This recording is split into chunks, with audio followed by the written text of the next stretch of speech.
infrastrukturnya pemerintah. Satu. Apa itu? Infrastruktur apa?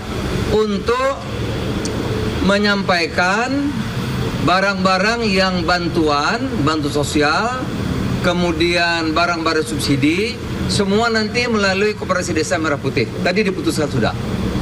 Kedua, Kopdas itu nanti dia akan menjadi off-taker. Kalau harga yang sudah ditetapkan oleh pemerintah seperti gabah masih di bawah harga pasar. Ini Pak Yandri sama Pak Anu ada? Menteri Koperasi? Menteri Koperasi ada nggak? Ada. Sudah ada? Sudah duluan ya.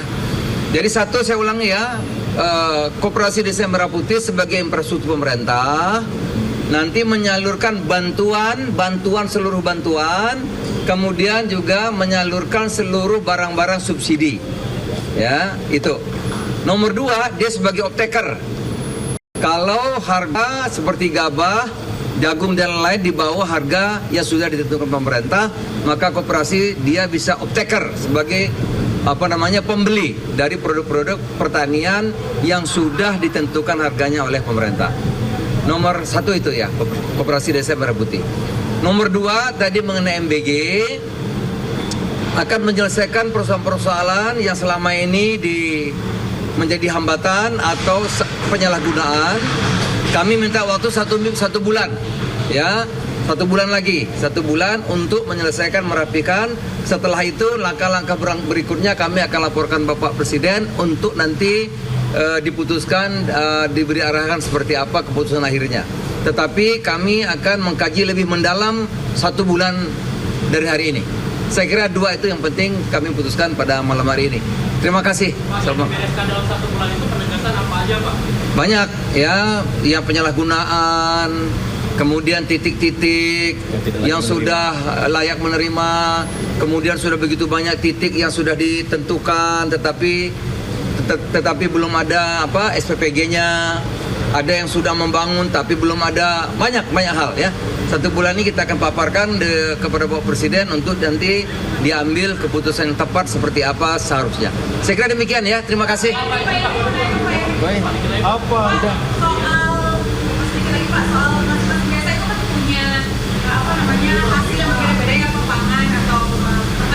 Ya tadi baru diputuskan yang gabah sama jagung ya, yang sudah diputuskan gabah sama jagung. Yang harganya ditentukan oleh pemerintah. Kalau masih di bawah itu maka Kopdas bisa ambil alih. Ya, udah terima kasih. Terima kasih ya.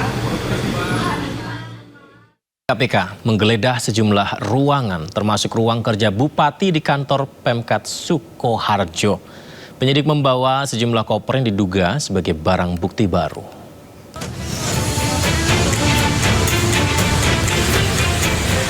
Komisi Pemberantasan Korupsi kembali menggeledah kantor Bupati Sukoharjo dan sejumlah ruangan di lingkungan pemerintah Kabupaten Sukoharjo. Selain kantor Bupati Sukoharjo, penggeledahan juga dilakukan di Gedung Menara Wijaya, Gedung Kantor Dinas Pekerjaan Umum dan Penataan Ruang atau DPUPR, serta Gedung Badan Pengelolaan Keuangan Pendapatan dan Aset Daerah atau BPKAD.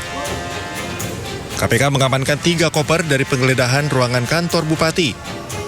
KPK juga membuka segel sejumlah lokasi agar bisa mencari tambahan barang bukti. Totalnya ada berapa koper, Pak Aris? Itu saya nggak tahu ya, karena yang saksinya kan beda-beda, saya stadion di sini. Tapi sepertinya memang mau ke sana itu tadi bawa koper gitu loh, tapi dapat barang bukti atau enggak kan? Bisa tadi kopernya kosong atau. Dari jam berapa tadi? Tadi saya terima dengan Pak. Penyegelan sudah lepas, Pak, itu sudah bisa digunakan atau? Sudah. Intinya tadi sudah bisa digunakan. Iya, pesan saya Pak, ini ruang sudah selesai, bisa dibersihkan, bisa digunakan. Penggeledahan ini merupakan penyidikan lanjutan dalam kasus dugaan pemerasan yang dilakukan oleh Bupati Sukoharjo Etik Suryani. Dari Sukoharjo, Jawa Tengah, Dia Sintia, iNews melaporkan. Sebanyak 15 teman masa kuliah Presiden ke-7 RI Joko Widodo akan dihadirkan menjadi saksi di persidangan kasus ijazah dengan terdakwa Roy Suryo dan Dr. Tifa. Hal ini diungkap Ketua Umum Peradi Bersatu Ade Darmawan saat menyambangi kediaman Presiden ke-7 RI Joko Widodo di kawasan Sumber Solo, Jawa Tengah. Ade mengatakan saksi-saksi yang akan dihadirkan adalah rekan satu angkatan, satu fakultas, bahkan teman satu kelas Joko Widodo saat kuliah di UGM. Para saksi yang akan hadir bukan merupakan perintah Joko Widodo, melainkan inisiatif sendiri dari teman-temannya.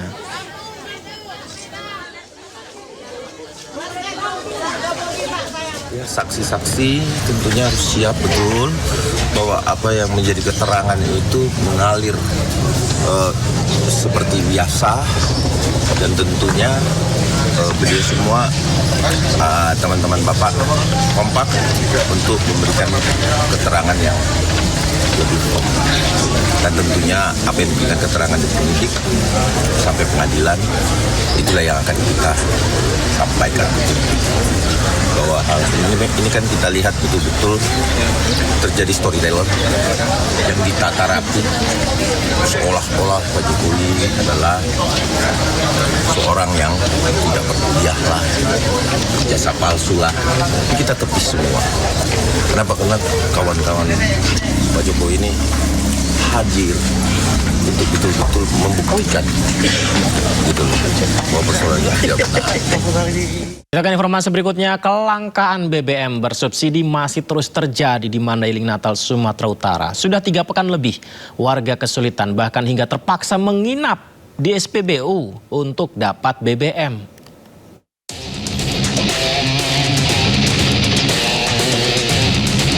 Antrian kendaraan mengular sepanjang 2 km di salah satu SPBU di Mandailing Natal, Sumatera Utara. Sebagian kendaraan ini telah antre sejak semalam hingga harus menginap demi mendapatkan solar. Kelangkaan BBM jenis solar maupun Pertalite sudah terjadi sejak 3 pekan terakhir. Kelangkaan disebabkan pengurangan pasokan dari Pertamina. Nah, biasanya kita kan pemesanan dalam 1 hari 24 nih.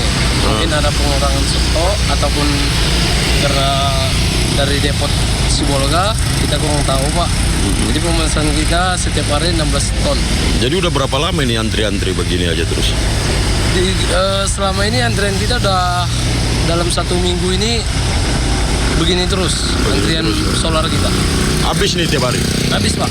Sebagian warga bahkan mengeluhkan aktivitas mereka menjadi terganggu. Lama ini Bang begini aja Bang? Ya, sekitar 3 mingguan lah. 3 minggu ya Bang? Kalau abang gini antri-antri terganggu nggak Bang kerjaan kita gini? Oh, jelas lah terganggu, Pak. Habis waktu ya Bang? Habis waktu. Warga berharap pemerintah segera turun tangan mengatasi masalah ini. Ahmad Hussein Lubis, iNews melaporkan. Semoga sekarang BBM lancar di Sumatera Utara dan seluruh Indonesia ya untuk pembagiannya. Karena sebelumnya pemirsa sejumlah warga sempat mengeluhkan kelangkaan BBM di SPBU Kota Medan, Sumatera Utara. Akibatnya warga mengantri dari sore hingga malam hari. Ini kau enak tidur-tidur, Lil. Nah, ini yang juga sempat ramai kemarin, sejumlah truk-truk besar mengantri panjang semalaman hingga pagi hari tadi di kawasan Medan. Kondisi terpantau di SPBU Pajak Sore Jalan Jamin Ginting, kemudian SPBU Pos Jalan Jamin Ginting, SPBU Laucih Jalan Jamin Ginting, Kecamatan Medan Tuntungan. Akibatnya antrean panjang terjadi, bahkan sopir-sopir mematikan mobilnya. Ini seperti parkir ya, padahal ini ngantri BBM pemirsa. Karena antriannya tak kunjung mereda, sopir mematikan mobilnya. Kami mati nggak tidur.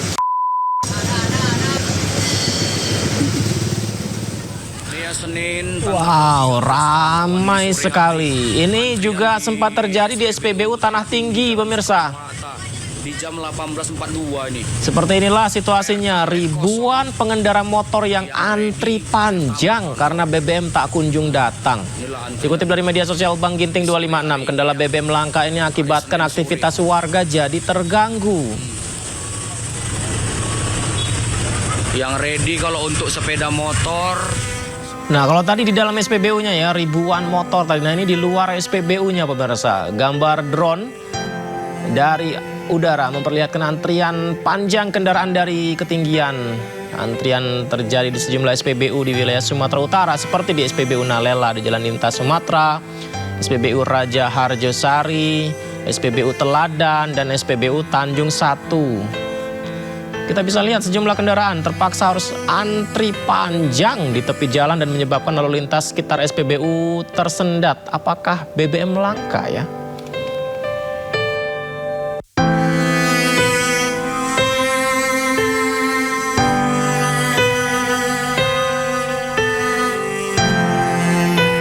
Ya, situasi tersebut membuat banyak warga di Sumatera mengeluh dan juga geram. Bagaimana tidak? Akibat kelangkaan BBM, banyak warga yang telat ke kantor, banyak orang tua yang telat mengantar anaknya ke sekolah, belum lagi warga harus sabar di tengah kemacetan yang disebabkan oleh antrian SPBU yang mengular. Dan inilah keluh kesah warga Sumatera Utara.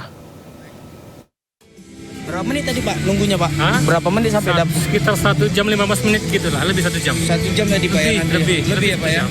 Kita 1 jam setengah bisa dibilang. Harapannya apa Pak? Harapannya jangan kayak gini lagi lah. Iya ya. Biasa aja ya. Kalau harga naik? Harga naik jangan juga. Ya. Nah, ini kita gimana ya? Kalau nggak diisi sekarang, besok anak nggak bisa sekolah. Ini ada sekali kan. Beres tadi ya Pak ya? Ini pun sekarang ini Bang, kalau nggak penting, kita jangan dibawa. Kita harus karena antriannya panjang ada berapa hari kan? Iya. Masa. Dengan Bapak apa Pak? Jupri. Pak Jupri ya Pak ya? Kasih Pak Jupri ya. Ya Pak.